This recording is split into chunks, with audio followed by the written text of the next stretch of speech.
భారత్ అన్నంత పని చేసింది. ఆక్రమిత కాశ్మీర్లో ఉగ్రవాదుల స్థావరాలపై దాడులు చేసింది. ఆపరేషన్ సింధూర్ పేరుతో ఈ దాడులు జరిగాయి. భారత్ సరిహద్దు దాటి వస్తే ధీటుగా బదులిస్తామని బీరాలు పలికిన పాకిస్తాన్ ఆపరేషన్ సింధూర్ జరుగుతుంటే ఏం చేసింది? పాకిస్తాన్కు గట్టిగా బుద్ధి చెప్పడానికి సిద్ధమైన భారత్ అన్నంత పనిచేసింది. వాస్తవాధీన రేఖను దాటి ఆక్రమిత కాశ్మీర్లోని ఉగ్ర స్థావరాలపై విరుచుకుపడింది. ఆపరేషన్ సింధూర్ పేరుతో దాడి చేసింది. ఆపరేషన్ సింధూర్ ద్వారా టెర్రరిస్టులకు చెందిన మౌలిక సదుపాయాలను పూర్తిగా ధ్వంసం చేసింది భారత్. ఒకటి కాదు, రెండు కాదు, 9 లక్ష్యాలపై భారత బలగాలు విరుచుకుపడ్డాయి. పక్కా ప్లాన్తో దాడులు చేసినట్టు రక్షణ శాఖ తెలిపింది. పైగా దాడుల వల్ల పాకిస్తాన్తో ఎలాంటి ఉద్రిక్తతలకు ఆస్కారం లేకుండా చూసినట్టు వివరించింది. పాకిస్తాన్ మిలిటరీకి చెందిన ఆస్తుల జోలికి వెళ్లలేదని తెలిపింది. లక్ష్యాలను ఎంచుకోవడం, వాటిని ధ్వంసం చేయడంలో చాలా జాగ్రత్తలు పాటించినట్టు వివరించింది రక్షణ శాఖ. పహల్గాంలో 25 మంది భారతీయులు, ఒక నేపాలీని కిరాతకంగా హత్య చేసిన ఉగ్రదాడికి ప్రతీకారంగానే ఆపరేషన్ సింధూర్ చేపట్టినట్టు తెలిపింది. ఉగ్రదాడికి బాధ్యుల్ని కఠినంగా శిక్షించాలన్నదే తమ లక్ష్యమని స్పష్టం చేసింది రక్షణ శాఖ. పహల్గాం ఉగ్రదాడి తర్వాత భారత్ పాక్ల మధ్య ఉద్రిక్తతలు పతాక స్థాయికి చేరాయి. సరిహద్దుల్లో ఇరు దేశాలు యుద్ధ సన్నాహాల్లో నిమగ్నమయ్యాయి. శతఘ్నులు భీకరంగా గర్జిస్తుంటే పాకిస్తానీయుల గుండెలు జల్లుమంటున్నాయి. యుద్ధ విమానాలు విన్యాసాలతో అక్కడి జనం భీతిల్లుతున్నారు. అరేబియా సముద్రంలో యుద్ధ నౌకలు రంకెలేస్తుంటే గజగజ వణుకుతున్నాయి పాక్ బలగాలు. యుద్ధానికి భారత్ సన్నద్ధం కావడంతో పాకిస్తాన్ వెన్నులో చలి మొదలైంది. ఇప్పటికే దేశవ్యాప్తంగా మాక్ డ్రిల్స్ జరుగుతున్నాయి. కేంద్ర హోంశాఖ సూచన మేరకు యుద్ధ సమయంలో పౌరులు ఎలా వ్యవహరించాలి, శత్రువు వైమానిక దాడికి తెగబడితే ఎలా తప్పించుకోవాలి, ఎక్కడ దాక్కోవాలో అవగాహన కల్పించడానికే ఈ మాక్ డ్రిల్స్ జరుగుతున్నాయి. దేశవ్యాప్తంగా దాదాపు 300 ప్రాంతాలను ఈ మాక్ డ్రిల్స్ కు ఎంపిక చేశారు. వైమానిక దాడులు, బాంబు దాడులు జరిగితే ఎలా తప్పించుకోవాలో ప్రజలు, విద్యార్థులకు తెలియజేయనున్నారు. అత్యవసర పరిస్థితుల్లో చేపట్టాల్సిన చర్యలపై కేంద్ర ప్రభుత్వం జారీ చేసిన మార్గదర్శకాలకు అనుగుణంగా ఈ డ్రిల్స్ జరుగుతున్నాయి. రాజస్థాన్లోని అంతర్జాతీయ సరిహద్దులో భారీ స్థాయిలో విన్యాసాలకు ఇండియన్ ఎయిర్ ఫోర్స్ ఐఏఎఫ్ సిద్ధమైంది. దీనిలో భాగంగా సంబంధిత విభాగాలకు నోటీస్ టు ఎయిర్మెన్ నోటంను జారీ చేసింది. ఐఏఎఫ్ మాక్ డ్రిల్స్ లో రఫేల్, మిరేజ్ 2000, సుఖోయ్ 30 తదితర అన్ని రకాల యుద్ధ విమానాలు పాల్గొంటాయి. 5.5 గంటల పాటు ఈ విన్యాసాలు కొనసాగుతాయి. ఐఏఎఫ్ విన్యాసాల దృష్ట్యా సరిహద్దు ఎయిర్పోర్టుల్లో విమానాల రాకపోకలు పూర్తిగా నిలిచిపోయాయి. కోరి కయ్యం పెట్టుకోవడం పాకిస్తాన్కు మొదటి నుంచి అలవాటు. అయితే ఇంతవరకు జరిగిన ప్రతి యుద్ధంలోనూ పాకిస్తాన్కు గట్టిగానే బుద్ధి చెప్పింది భారత్. కానీ మళ్లీ గడ్డి తినడం మాత్రం మానలేదు పాక్ పాలకులు. ప్రత్యక్ష యుద్ధంలో ఎలాగూ నెగ్గలేమనే నిర్ణయానికొచ్చాక ఉగ్రవాదం పేరుతో పరోక్షంగా దాడి చేయటం ప్రారంభించింది. ఉగ్రవాదులకు శిక్షణనిచ్చి, దాడులకు లక్ష్యాలను నిర్దేశించి సరిహద్దు దాటిస్తూ వస్తోంది. ఆక్రమిత కాశ్మీర్ను ఉగ్రవాద శిబిరాలకు అడ్డాగా మార్చింది. పహల్గాంలో హిందూ పర్యాటకుల్ని వేరు చేసి మరీ అత్యంత పాశవికంగా చంపారు ఉగ్రవాదులు. అయితే ఈ దాడికి పాకిస్తాన్లో కుట్ర జరిగిందనే విషయాన్ని పసిగట్టడానికి ఎక్కువ సమయం పట్టలేదు. పైగా దాడి తమ పనేనని ది రెసిస్టెన్స్ ఫ్రంట్ ప్రకటించింది. ఇది పాకిస్తాన్ కేంద్రంగా పనిచేస్తున్న లష్కర్ ఏ తోయిబాకు అనుబంధ సంస్థ కావడంతో దాడి వెనుక పాక్ పన్నాగముందని స్పష్టమైపోయింది. కానీ భారత్ ఆచితూచి వ్యవహరించింది. ఉగ్రవాదుల స్థావరాలనే లక్ష్యంగా చేసుకోవాలని నిర్ణయించింది. భారత్ సర్జికల్ స్ట్రైక్స్ చేస్తుందని పాకిస్తాన్ భావించింది. దీంతో ఉగ్రవాద శిబిరాల్లో ఉన్న వాళ్లను మరో చోటకు తరలించింది. మరోవైపు పాకిస్తాన్తో పూర్తిస్థాయి యుద్ధానికి తీసిపోని రీతిలో భారత్ సన్నాహాలు ముమ్మరం చేయడంతో పాక్ దృష్టి మళ్లింది. ఉగ్ర శిబిరాల్లో మళ్లీ కార్యకలాపాలు మొదలయ్యాయి. శిక్షణా కార్యక్రమాలు ఊపందుకున్నాయి. దీంతో ఇదే అదునుగా భావించి ఆపరేషన్ సింధూర్ చేపట్టింది భారత్. ఉగ్రవాదుల అడ్డాలను పూర్తిగా ధ్వంసం చేసింది. పహల్గాం ఉగ్రదాడికి ప్రతీకారం తప్పదని భారత్ స్పష్టం చేసింది. అయితే ప్రతీకారం ఎలా ఉంటుంది అనే ఉత్కంఠ సర్వత్రా నెలకొంది. ఇరు దేశాల పూర్తిస్థాయి యుద్ధం జరుగుతుందా అన్నంత హడావిడి కొనసాగుతోంది. ఇలాంటి పరిస్థితుల్లో పాకిస్తాన్ ఊహించని రీతిలో ఆపరేషన్ సింధూర్తో తొలి సమాధానం చెప్పింది భారత్. పహల్గాం ఉగ్రదాడిపై ప్రతి భారతీయుడు ప్రతీకారేచ్ఛతో రగిలిపోతుంటే పాకిస్తాన్ మరింతగా రెచ్చగొట్టే ప్రయత్నం చేసింది. ఉగ్రవాదానికి తమ మద్దతుందని స్వయంగా పాకిస్తాన్ పాలకులు గొప్పగా చెప్పుకున్నారు. యుద్ధోన్మాదంతో భారత్ను రెచ్చగొట్టారు. దీంతో పాకిస్తాన్కు తగిన రీతిలో బుద్ధి చెప్పక తప్పదనే నిర్ణయానికొచ్చింది భారత్. పహల్గాం దాడికి తొలి ప్రతిస్పందనగా భారత్తో సింధు జలాల ఒప్పందాన్ని భారత్ రద్దు చేసుకుంది. పాకిస్తాన్ ఏమాత్రం ఊహించని పరిణామం ఇదే. భారత్ నుంచి నీళ్లు ఆగిపోతాయి, పాకిస్తాన్లోని వేలాది ఎకరాల భూములు బీళ్లుగా మారిపోతాయి.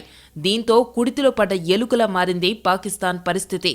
ఆ బాధను పంటి బిగువున పట్టారు. తమకు నీళ్లాపితే భారత్లో రక్తపు టేరులు పారిస్తామంటూ బీరాలు పలికారు. భారత్ డ్యాంలు పేల్చేస్తామన్నారు. ఇలా లాభం లేదని భారత్ జీలం డ్యాం గేట్లు తెరిచి నీళ్లు వదిలిందే. దీంతో ఆక్రమిత కాశ్మీర్ను వరదలు ముంచెత్తాయి. దీంతో అమ్మో బాబో అంటూ గగ్గోలు పెట్టారు. భారత్ తీరును తప్పుపడుతూ భగ్గుమన్నారు పాక్ పాలకులు. ఇలా అయితే లాభం లేదనుకున్న భారత్ గెలిహార్ డ్యాం నుంచి పూర్తిగా నీటి విడుదల ఆపేసిందే. తర్వాత సలాల్ డ్యాం కూడా మూతపడిందే. నీళ్లు ఆగిపోవడంతో ఇప్పుడు గగ్గోలు పెడుతోంది పాక్. ఈ 2 హైడ్రో పవర్ ప్రాజెక్టుల రిజర్వాయర్ల నీటి నిల్వ సామర్థ్యాన్ని పెంచేందుకు అవసరమైన పనులు మొదలుపెట్టింది భారత్. నిల్వ సామర్థ్యం పెంచితే మాత్రం పాక్కు నీటి కరువు తప్పదు.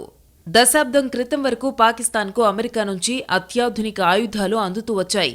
F-16 యుద్ధ విమానాలను సైతం పాకిస్తాన్కిచ్చింది అమెరికా. అయితే సెప్టెంబర్ 11 దాడుల సూత్రధారైన బిన్ లాడెన్ పాకిస్తాన్ భూభాగమైన అబోటాబాద్లో తలదాచుకున్న విషయం తెలిసాక అమెరికా వైఖరిలో మార్పొచ్చింది.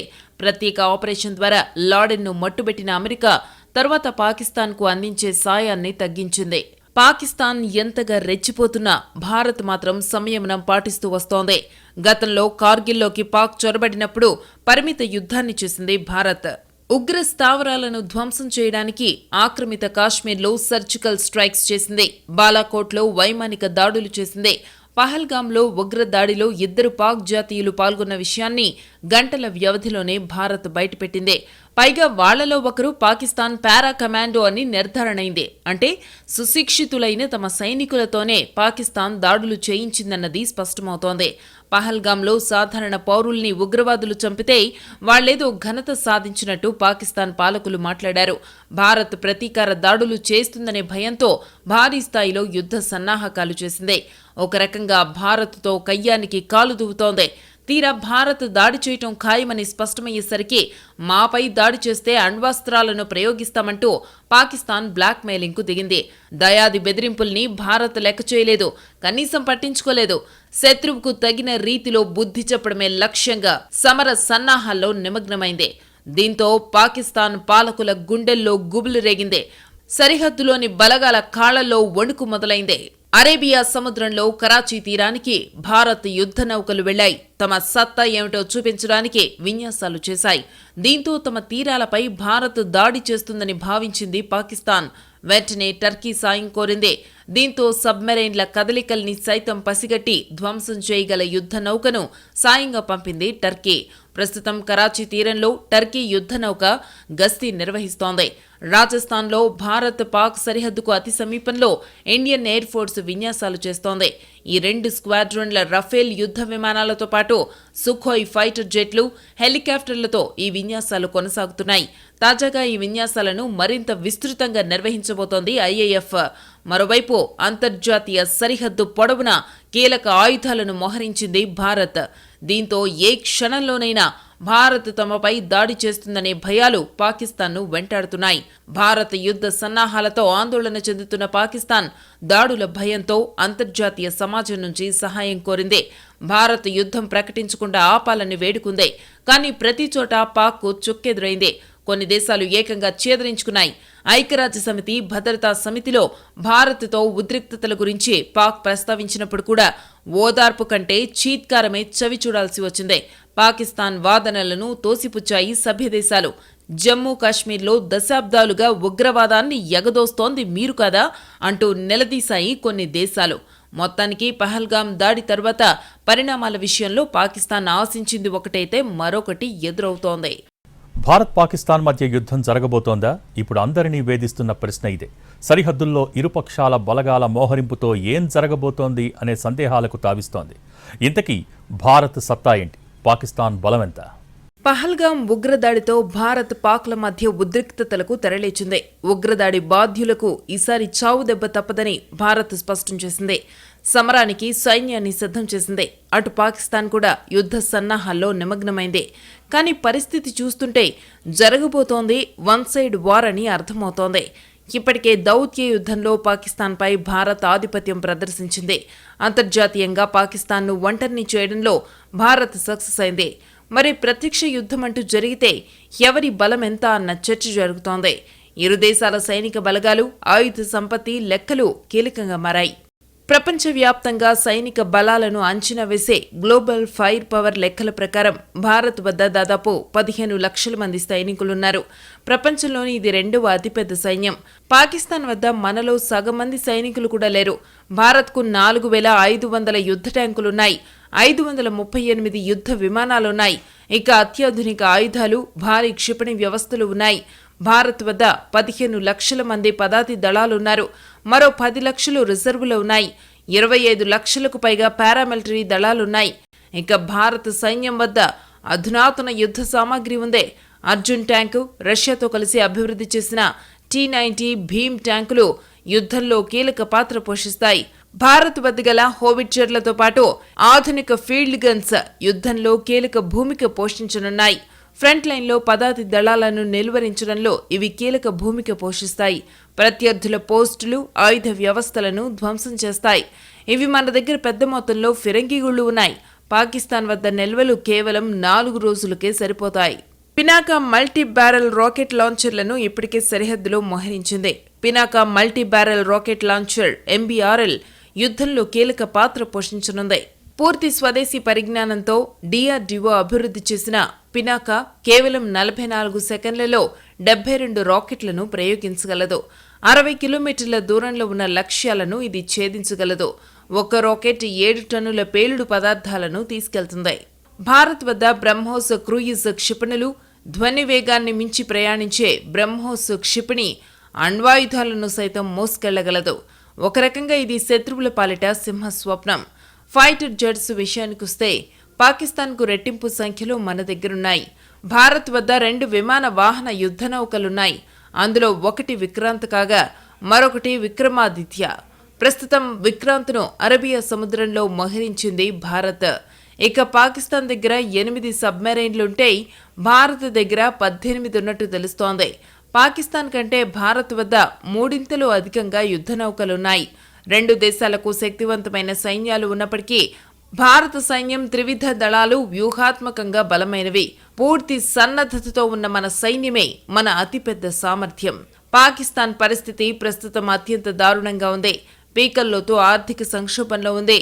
ఇంధన కొరత పాకిస్తాన్ భద్రతా బలగాలకు అతిపెద్ద సమస్య. ఇప్పటికిప్పుడు చమురు సమకూర్చుకోవాలన్నా సాధ్యమయ్యే పరిస్థితి లేదు. మొత్తానికి యుద్ధమంటూ జరిగితే పాకిస్తాన్కు భారీ నష్టం తప్పదు. మళ్లీ కోలుకోవడానికి కొన్ని దశాబ్దాలు పడుతుందంటే సందేహం అక్కర్లేదు.